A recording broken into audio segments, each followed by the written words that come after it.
الرحیم میں جب بابا جی کے عرس پر آیا نا تو وہاں سے میں یہاں اس جامعہ کے بارے میں نے سنا۔ یہ چھوٹی سی ایک جگہ ہے، آپ سائڈ پہ دیکھ رہے ہوں گے، چھوٹی سی مسجد ہے اور وضو خانے کے اوپر چھوٹا سا ایک ہال بنا ہوا ہے اور ہال کے اندر ایک 7 کمرہ ہی ہے۔ اس کمرے کے اندر رہائشی طلباء رہتے ہیں اور یہاں بچے پڑھتے ہیں۔ بچے ماشاءاللہ کتنے پڑھتے ہیں، ایک چھوٹی سی جگہ پر آپ دیکھ رہے ہوں گے۔ یہاں حفظ کی کلاس بھی ہے، ناظرہ بھی پڑھتے ہیں اور درس نظامی بھی پڑھتے ہیں، یعنی علماء بھی بن رہے ہیں۔ اس جامعہ کے، اس کا نام ہے تاجدار مدینہ۔ تو اس مسجد کے جو ناظم صاحب ہیں وہ قبلہ قاری صاحب، وہ ہمارے ساتھ بیٹھے ہیں۔ ہم ان سے کچھ سوالات کریں گے اس حوالے سے۔ تو انہوں نے جو ہے نا وہ ہمیں بتانا ہے کہ کیا یہ کس طرح چھوٹی سی جگہ پر یہ خدمات سر انجام دے رہے ہیں، ان کی تنخواہ کیا ہے، یا ان کو کیا مسائل درپیش ہیں علاقے والوں کی طرف سے یا کس کی طرف سے، اور یا کیا کس طرح اس کو مزید آگے لے کر چلنا چاہ رہے ہیں اور کس طرح اس کو مزید بڑھائیں گے۔ تو قبلہ قاری صاحب سے جو ہے نا وہ ہم گزارش کریں گے، وہ ہمیں سوالوں کے جواب دیں گے۔ تھوڑا نہ کہہ رہے فیض رسول، قاری صاحب کا نام فیض رسول صاحب ہے۔ تو قاری صاحب قبلہ، آپ سب سے پہلے تو آپ یہ بتائیے کہ مدرسے کی ابتدا کس نے کی ہے؟ میرے بھائی تھے علامہ قاری محمد فاروق صدیق قادری صاحب، انہوں نے یہ مدرسہ جو ہے نا شروع کیا تھا۔ تو الحمدللہ پھر وہ اللہ کو پیارے ہو گئے تقریباً 1 سال پہلے۔ تو پھر اب میری ڈیوٹی ہے، میں الحمدللہ وہ ڈیوٹی پوری طرح سے ادا کر رہا ہوں۔ ماشاءاللہ، اللہ تعالیٰ ان کی بخشش فرمائے۔ انہوں نے بہت بڑا کام کیا اپنے لیے، صدقہ جاریہ۔ یہاں جتنے علماء پڑھ رہے ہیں، طلباء پڑھ رہے ہیں، علماء پڑھا رہے ہیں، یقین مانیں ان کا کتنا ثواب ان کو پہنچ رہا ہوگا۔ یہ تو مرنے کے بعد کوئی بندہ فیکٹری چھوڑتا ہے، کوئی کاروبار چھوڑ دیتا ہے، انہوں نے جو سب سے بڑا کاروبار اللہ سے کیا ہے۔ تو قبلہ قاری صاحب فیض رسول صاحب سے پوچھتے ہیں کہ کتنے طلباء ہیں یہاں پر جو حفظ کر رہے ہیں، ناظرہ پڑھ رہے ہیں اور درس نظامی کر رہے ہیں؟ بھئی 50 کے قریب جو ہے نا طلباء وہ حفظ کر رہے ہیں قرآن پاک، اور باقی درس نظامی کے تقریباً 30 بچے ہیں۔ اور استاد جو ہیں مولانا صدیق ہزاروی صاحب ہیں، بشارت صدیق ہزاروی صاحب ہیں، مفتی محمد اقبال صاحب ہیں، مفتی محمد منیر صاحب ہیں، شفیق صاحب ہیں۔ تو باقی جو ہے میں بھی خدمت کر رہا ہوں، جتنی ہو سکتی ہے میں بھی کوشش کر رہا ہوں۔ خود بھی پڑھائیں، ناظم ویسے خود نہیں پڑھاتے، لیکن جو ناظم خود پڑھاتا ہے نا، وہ اس کا جو مدرسہ ہے نا، اس میں تو کیا ہی بات ہے۔ ماشاءاللہ خود بھی قاری صاحب ٹائم دے رہے ہیں۔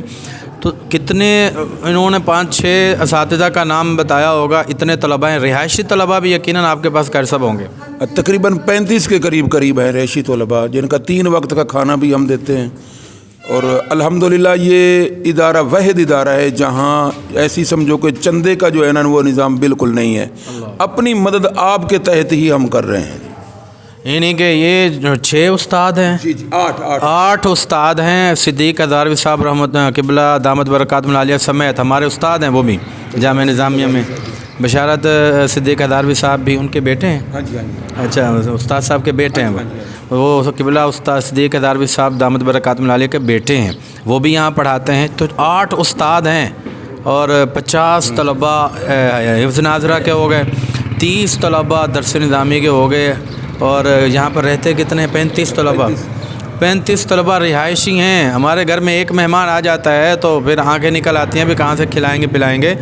حضرت قبلہ 35 طلباء یہاں پر رہائش پذیر ہیں، ان کو یہ عالم بنا رہے ہیں، حافظ بنا رہے ہیں، قرآن مجید پڑھا رہے ہیں۔ کتنی بڑی دین کی خدمت ہے یہ ان کی، یقیناً ان کی بھی خدمات ہیں۔ اور ان سے پہلے ان کے محترم بھائی محمد صدیق صاحب، قاری محمد فاروق صاحب رحمۃ اللہ تعالی علیہ، یہ ان کی خدمات ہیں۔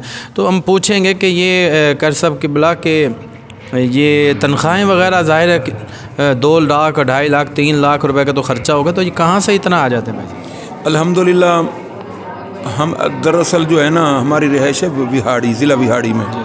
تو ادھر الحمدللہ ہماری کوئی زمینیں وغیرہ ہیں، کوئی ڈنگر بھی ہم نے رکھے ہیں۔ تو الحمدللہ ادھر سے کچھ نہ کچھ جو ہے ادھر میری تنخواہ وغیرہ مسجد کی طرف سے وہ ملا ملو کے یہ جو ہے نا ہم انتظام کر رہے ہیں۔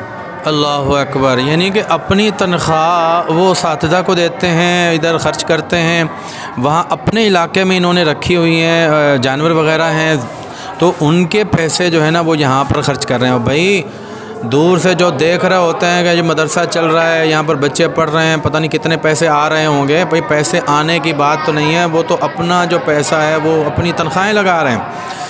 علماء پر بکواس کرنا تو آسان ہے، اور قاری جو خدمت کر رہے ہیں ان پر بات کرنا اور ان کے متعلق گفتگو کرنا یہ تو بڑا آسان ہے۔ تو اس طرح کر کے دکھاؤ نا، جو تنخواہ آپ کو ملتی ہے اس میں سے 1000 روپے دینا بھی گوارا نہیں کرتے، اور بات کرتے ہیں بھائی علماء یہ ہیں، علماء وہ ہیں، قرآن کی خدمت۔ چلیں وہ علماء غلط کر رہے ہیں، بھائی آپ کر کے دکھا دیں کوئی ایک مدرسہ جس میں اپنی تنخواہ جو ہے پوری کی پوری تنخواہ یا آدھی تنخواہ وہ ذرا آپ دے کر دکھائیں نا، پھر پتہ چلتا ہے کہ کس طرح یہ قرآن کی خدمت کی جاتی ہے اور دین اسلام کی خدمت کی جاتی ہے۔ تو قاری صاحب قبلہ سے پوچھیں گے کہ یہاں کے جو انتظامیہ ہے یا پھر جہاں کے جو نمازی حضرات ہیں ان کی طرف سے کوئی مسائل؟ نہیں جی، کوئی مسائل نہیں الحمدللہ۔ وہ ان کی تو یہی خواہش ہے کہ یہ مدرسہ چلے۔ اگر وہ امداد نہیں کر رہے تو رکاوٹ بھی نہیں بن رہے، اور یہ ادھر محلے میں آ کر آپ پوچھ سکتے ہیں الحمدللہ یہ چندے کا سسٹم ہمارے ہاں بالکل نہیں ہے، نہ ماہانہ نہ سالانہ کچھ بھی نہیں ہے۔ کسی سے پوچھ سکتے ہیں الحمدللہ، جو کچھ بھی کر رہے ہیں اپنی جو ہے نا جیب میں سے ہی خرچ کر رہے ہیں۔ قبلہ قاری صاحب تو اپنی جیب سے خرچ کر رہے ہیں، دوست و احباب سے شاید تعاون کر کے کر رہے ہیں، لیکن علاقے والوں کے بھی میں سمجھتا ہوں ذمہ داری بنتی ہے۔ قرآن جو ہے نا وہ صرف ان کا تعلق نہیں ہے قرآن سے، ہر مسلمان کا قرآن سے تعلق ہے، مسجد سے تعلق ہے، مدرسے سے تعلق ہے۔ بھائی سبھی مسلمان ہیں، اللہ کو ماننے والے ہیں، اللہ کے رسول کو ماننے والے، قرآن کو ماننے والے ہیں۔ بھائی سبھی خدمت کیا کریں اور پوچھا کریں کم از کم قاری صاحب آپ کو کوئی سی چیز کی ضرورت، کسی چیز کی حاجت وغیرہ تو نہیں ہے؟ تو ماشاءاللہ یہ تو بڑی اچھی بات ہے کہ تعاون نہیں کرتے تو رکاوٹ بھی نہیں بن رہا ہے۔ تو کچھ لوگ ہوتے ہیں نا تعاون تو کرنا نہیں، رکاوٹ بھی بننا ہے، یہ کیوں ہو رہا ہے، بچے کیوں رہ رہے ہیں ہمارے۔ اچھا یہاں پر لاہور میں دیکھ رہا ہوں کہ یہاں پر جگہ جگہ مسجدیں میں مدارس ہیں، بچے پڑھ رہے ہیں، درس نظامی بھی کر رہے ہیں، عالم بن رہے ہیں، مفتی بن رہے ہیں، حافظ بن رہے ہیں۔ تو لیکن کراچی کے اندر جو ہے نا اگر اس طرح کا کوئی ماحول ہو نا تو وہاں پر وہ ختم ہی کرا دیں، نہیں جی یہاں پر آپ رہائشی بچے نہیں رکھیں، یہ ہو جائے گا وہ ہو جائے گا۔ تو کر سکتے کبھی اسی طرح کسی نے کہا کہ نہیں بالکل نہیں، بالکل نہیں۔ وہ تو کہتے ہیں جتنا ہو سکے اگر آپ کر سکتے ہو تو بے شک 100 رکھ لیں طلباء۔ اچھا ہاں ہم نہیں روکیں گے آپ کو۔ یہاں کے علاقے والے کہتے ہیں بھائی 100 طلباء رکھنے 100 رکھیں، ہمیں کوئی مسئلہ نہیں ہے، کسی کو کوئی مسئلہ، کسی کو کوئی پریشانی نہیں ہے۔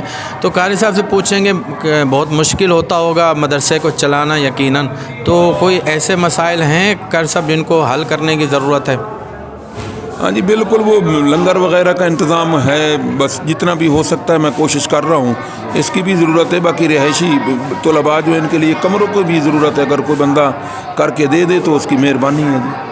کمرہ ایک ہی ہے بھائی، یہ آپ کو تصویر نظر آ رہی ہوگی، تو ایک ہی کمرہ ہے جس میں طلباء رہ رہے ہیں۔ تو آپ میں سے جو صاحب حیثیت ہے نا، صاحب استطاعت اللہ نے آپ کو دیا ہے، یقیناً سب کو دیا ہے، تھوڑا تھوڑا ملا کر ان کے لیے جو کمرے کا اہتمام ہے طلباء کے لیے وہ بھی کریں، ادھر آئیں اور آ کر دیکھیں جس چیز کی ضرورت ہے، اپنی جیب سے خود آ کر جو لگوانا چاہیں تو آپ لگوا سکتے ہیں، یقیناً یہ ہے آپ کے لیے سرمایہ آخرت ہے۔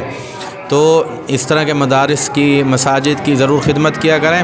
اگر آپ مسجد کو آباد کرنا چاہتے ہیں نا، آپ دیکھ رہے ہیں جہاں مسجدوں میں مدرسہ ہوگا، بچے پڑھ رہے ہوں گے، وہاں مسجدیں آباد ہوں گی، نمازی زیادہ ہوں گے، اور جہاں مسجدوں میں مدرسہ نہیں ہے، طلباء پڑھ نہیں رہے، آپ کے بچے پڑھ نہیں رہے، وہاں مسجدوں کے آپ نمازی دیکھ لیں۔ بھائی جب بچے پڑھیں گے نہیں، قرآن پڑھیں گے نہیں، سیکھیں گے نہیں، تو وہ نماز کیسے پڑھیں گے، مسجدیں کیسے آباد ہوں گی؟ تو مسجدیں آباد کرنی ہے نا تو ہر مسجد کے اندر آپ کو جو ہے نا وہ مدرسہ بنانا ہوگا، وہاں پر تعلیم دینی ہوگی۔ آپ صلی اللہ علیہ وسلم کی مسجد نبوی کے اندر بھی وہ مسجد نبوی مدرسہ ہی تھا، مرکز ہی تھا تعلیم و تربیت کا۔ تو یہ جو ہے وہ اہتمام ضرور کریں، جتنا ہو سکتا ہے وہ قبلہ قاری فیض رسول صاحب سے وہ آپ جو ہے وہ تعاون کر سکتے ہیں۔ یہاں کے علاقے والے خاص طور پر 500 1000 روپے بھی دیں تو ان کی جو ضروریات ہیں، مدرسے کی جو ضروریات ہیں وہ پوری ہو سکتے ہیں۔ تنخواہ بھی دیتے ہیں قاری صاحب آپ؟ ہاں جی الحمدللہ سب کو دے رہے ہیں تنخواہ جی۔ یعنی آپ کی اپنی تنخواہ؟ میری تنخواہ جمعے پر جو ہوتا ہے وہ میرا ہی ہوتا ہے، وہی تنخواہ ہے، بے شک وہ 5000 ہو جائیں 3 ہو جائیں باقی نہیں ہے جی۔ یعنی کہ ان کی تنخواہ صرف وہی ہے کہ جو جمعے پر چندہ کیا جاتا ہے، اس کے علاوہ ان کی کوئی تنخواہ نہیں ہے۔ تو ایسا مجھے تو بڑا عجیب سا لگ رہا ہے، اہل علاقہ کو چاہیے کہ ان کی باقاعدہ تنخواہ جو ہے نا وہ مقرر کریں۔ ایک ہمیں علامہ صاحب سے بات ہوئی ہے، وہاں کے غریب لوگ ہیں، یہاں تو ماشاءاللہ اچھے کھاتے پیتے گھرانے کے لوگ ہیں، وہاں کے غریب لوگ ہیں اور ان کو 40,000 روپے امامت کی تنخواہ دے رہے ہیں۔ انہوں نے قاری صاحب نے ہمیں نہیں کہا، میں نے خود قاری صاحب سے رابطہ کیا ہے، تو ہمارا یہ کام ہے ائمہ حضرات سے پوچھنا، ان کے مسائل پوچھنا، حل کرنے کی کوشش کرنا، لوگوں تک پہنچانا، تاکہ آپ کو پتہ چلے کہ کس طرح کے حالات میں یہ لوگ کام کر رہے ہیں اور آپ کس طرح کے حالات میں جو ہے نا وہ رہ رہے ہیں معاشرے کے اندر۔ آپ کے لیے آسانیاں ہیں، ایسے لوگوں کے لیے جو ہے نا مشکلات ہیں، اور ان مشکلات کو کم کرنا، ختم کرنا یہ آپ لوگوں کی ذمہ داری ہے۔ اور قیامت کے دن پوچھا جائے گا، بتاؤ تمہارے سامنے مسجد تھی، مدرسہ تھا، بچے پڑھ رہے تھے، یہ دیکھیں آپ کے گھر میں جو آتا ہے نا وہ مہمان ہوتا ہے، آپ کا مہمان، اور یہاں جو طلباء ہیں یہ اللہ کے رسول کے مہمان ہیں، رسول اللہ صلی اللہ علیہ وسلم کے مہمان ہیں، تو اللہ کے مہمان ہیں، تو ان کی خدمت کرنا اور ان کی جو ذمہ داریاں ہیں اور ضروریات ہیں ان کو پورا کرنا یہ آپ لوگوں کی ذمہ داری ہے۔ تو دین کی خدمت کریں، دوسرے کاموں میں دیتے ہیں، یہاں پر بھی آپ دیں۔ اللہ تعالیٰ سے دعا ہے کہ ہمیں دین کی خدمت کی توفیق عطا فرمائے۔ آخر میں قاری صاحب قبلہ اگر آپ کچھ کہنا چاہیں۔ بڑی مہربانی، آپ تشریف لے کے آئے، چلو ہمارا جو ہے نا دل کا حال وہ لوگوں تک پہنچا، لوگوں کو پتہ چلا کہ ادھر کیا مسائل ہیں۔ اللہ آپ کو کامیابی عطا فرمائے اور مجھے بھی کامیابی عطا فرمائے۔ آمین آمین۔ آپ کا بھی بڑا شکریہ کہ آپ نے ہمیں ٹائم دیا ہے۔ اللہ تعالیٰ آپ کے علم میں، عمل میں، وقت میں برکتیں عطا فرمائے۔